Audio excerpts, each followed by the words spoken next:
Hello friends, मैं सी मोहित पुनेठा आप सबका स्वागत करता हूं आपके अपने चैनल टेक्स गपशप में।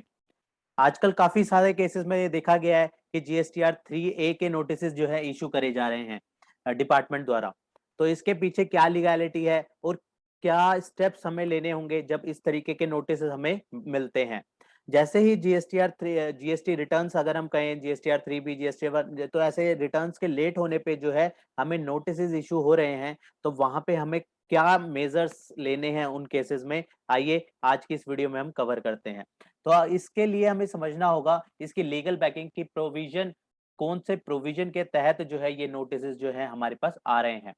तो सेक्शन 62 ऑफ सीजीएसटी एक्ट 2017 कहता है assessment for non filer of returns. तो किस तरीके से असेसमेंट रहेगी for non filer of return, जहां पे रिटर्न फाइल नहीं होती तो उस तरीके से डिपार्टमेंट किस तरीके से जो है वहां पे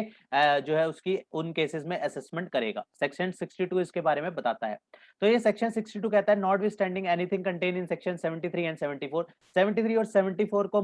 जो है साइड में रखते हुए ये बात करता है, कहता है registered person failed to furnish return under section 39। अगर रजिस्टर्ड पर्सन ने अपनी रिटर्न जीएसटीआर 3B कहें जीएसटीआर 1 कहें, अगर उसने फर्निश नहीं करी, या फिर सेक्शन 45 की रिटर्न जो कि फाइनल रिटर्न जीएसटीआर 10 जो फर्निश करनी थी उसको, वो अगर उसने फर्निश नहीं करी, तो ऐसे केसेस में even after the service of a notice under section 46, even after the service of the notice under section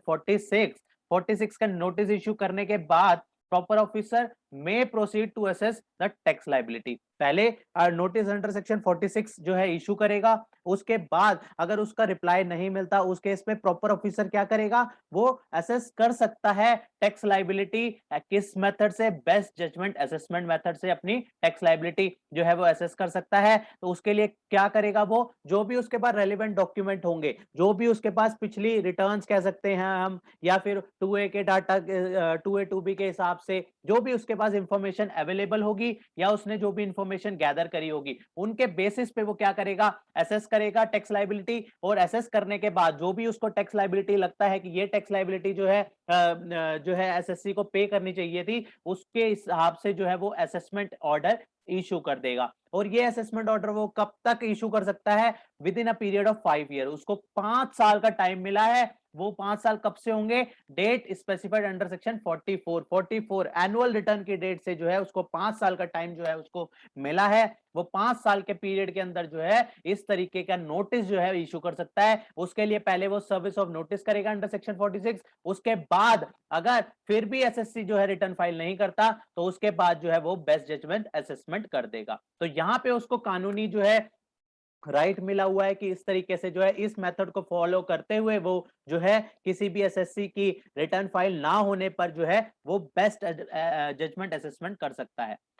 इसके लिए सेक्शन 62 में जो प्राविधान है उसके रिगार्डिंग जो है रूल्स में जो है रूल नंबर 100 जो है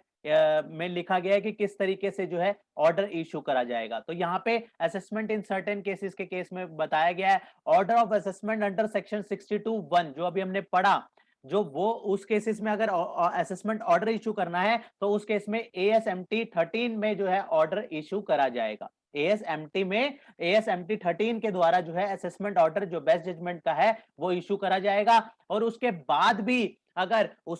भी जो है अगर टैक्स पेयर रिटर्न फाइल नहीं करता, तो उसके बाद में जो है समरी ऑर्डर जो है इशू करा जाएगा डीआरसी 7 में। उसके बाद समरी ऑर्डर इशू कर दिया जाएगा डीआरसी 7 में। लेकिन अगर मान लेते हैं कि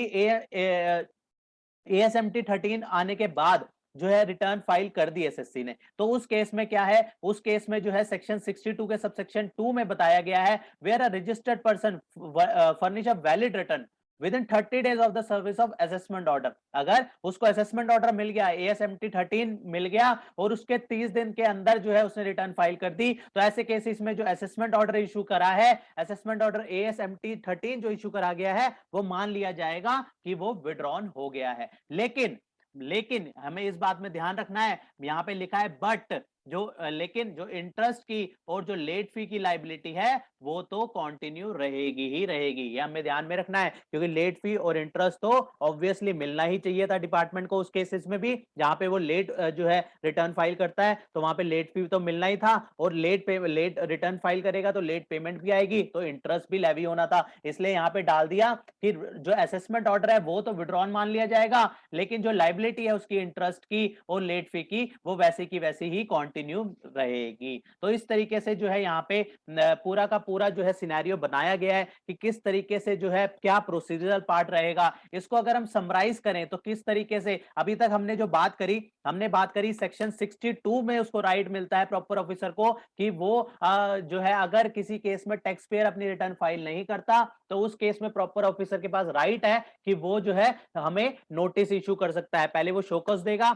उसके बाद जो है वो अगर फिर भी हम रिटर्न फाइल नहीं करता है एसएससी, तो फिर जो है वो बेस्ट जजमेंट असेसमेंट में एएसएमटी 13 फाइल करेगा। फिर भी अगर रिटर्न फाइल नहीं करता एसएससी तो उस केस में फिर वो डीआरसी 07 के तहत जो है वहां पे वो डिमांड क्रिएट कर देगा, राइट। तो इस तरीके से जो है प्रोसीजर पार्ट रहेगा। इसके रिगार्डिंग हमने एक्ट में देखा कि सेक्शन 61 सबसेक्शन 1 और सेक्शन 62 सबसेक्शन 2 क्या कहता है, और रोल नंबर 100 इसके बारे में क्या बात करता है कि जो है ऑर्डर जो इशू किया जाएगा वो एएसएमटी 13 इशू किया जाएगा, और उसके बाद जो है समरी ऑर्डर इशू किया जाएगा डीआरसी 7 के तहत। तो इसको हम आज की जो डिस्कशन करी इसको अगर हम समराइज करें और हम देखें कि किस तरीके से इसमें जो है प्रोसीजर पार्ट रहता है, तो इस तरीके से हम इसका एग्जांपल ले सकते हैं कि जीएसटीआर 3 भी जो है मान लेते हैं, सपोज करते हैं कि ड्यू डेट उस एसएससी के केस में 20 तारीख थी, अगले महीने की 20 तारीख, मान लेते हैं 20/9/2021 तक उसको जो है फाइल करना था, लेकिन उसने फाइल नहीं किया, तो उसके बाद जो है डिपार्टमेंट क्या इशू करेगा, उसके बाद जो है डिपार्टमेंट उसके बाद शोकोज इशू करेगा, जीएसटीआर 3A इशू करेगा, जो कि हमने बात करी सेक्शन 46 के तहत जो है वो इशू करेगा। उसके बाद फर्दर क्या करा जाएगा, उसके बाद भी रिटर्न अगर फाइल नहीं करता, दो केसेस हो जाते हैं, इसके बाद या तो रिटर्न फाइल कर देगा, यहाँ पे मान लेते हैं फाइल्ड, राइट, फाइल कर दी तो उसके बाद कुछ खत्म हो गया, उसके बाद कुछ नहीं होगा। अगर फिर भी फाइल फाइल नहीं करी, राइट, फाइल नहीं करी, तो उस केस में क्या रहेगा, फर्दर फिर बेस्ट जजमेंट असेसमेंट कर देगा प्रॉपर ऑफिसर, और एएसएमटी 13 के तहत जो है वहां पे वो बेस्ट जजमेंट असेसमेंट ऑर्डर जो है इशू कर देगा, राइट। उसमें भी अगर इसके बाद भी दो केसेस बन जाते हैं, बेस्ट जजमेंट असेसमेंट में वो जो है डिमांड क्रिएट कर देगा, तो उसके तहत अगर आपने अगर रिटर्न फाइल कर दी, अगर रिटर्न फाइल इसके बाद इस यहाँ पे टाइम पीरियड दिया जाएगा, अगर यहाँ पे रिटर्न फाइल कर दी और उसके हिसाब से टैक्स जमा कर दिया तो यहाँ पे प्रोसीडिंग जो है ड्रॉप हो जाएंगी। और अगर आप फिर भी फाइल नहीं करी, अगर फिर भी फाइल नहीं करी तो वहां पे उस केसेस में क्या होगा, फिर वहां पे जो है समरी ऑर्डर इशू कर दिया जाएगा डीआरसी 07 के तहत। तो यहाँ पे जो लाइबिलिटी क्रिएट होगी और वो तो फिर पे करनी ही पड़ेगी। इसके बाद तो दो ही मैकेनिज्म बनते हैं तो एसएससी के पास, या तो वो अपील पे जाए या फिर वो अपनी डिमांड को पे कर दे, जो उसमें डिमांड है वो पे कर देगा या फिर अपील में जाएगा। यहाँ पे फिर दो ही रास्ते बन जाते हैं। पहले अगर हम बात करें तो पहले अच्छा खासा रास्ता मिल रहा था, 3B में रास्ता मिल रहा था कि फाइल कर दे, फाइल नहीं, यहाँ पे भी नहीं करी, एएसएमटी 13 के बाद भी अगर फाइल कर देता तो ड्रॉप हो जाती प्रोसीडिंग, लेकिन फिर भी फाइल नहीं करी तो डीआरसी 7 जब इशू हो गया तो फिर तो अपील में जा सकता है या फिर उसको लाइबिलिटी पे करनी पड़ेगी, यही रास्ते बनते हैं। तो इस तरीके से ये सिचुएशन ना आए तो ये ही हमेशा रिकमेंडेशन है कि टाइमली जो है रिटर्न अपनी फाइल कर लिया जाए, ताकि उसके इस तरीके के कॉन्सिक्वेंसेस ना हो और ताकि हमें कोई भी साथ में इंटरेस्ट या लेट फी का जो है सामना ना करना पड़े। तो बेटर है हम इसको टाइमली कंप्लाई करें तो वो ज्यादा अच्छा है, इंस्टेड ऑफ कि हमारे पास इस तरीके के नोट शोकोज आए, फिर उसके बाद नोटिस आए, ऑर्डर आए, तो हमें बेटर है कि हम उसको टाइमली ही कंप्लाई कर दें। तो हमें बेसिकली अगर ऐसे इस तरीके के कोई नोट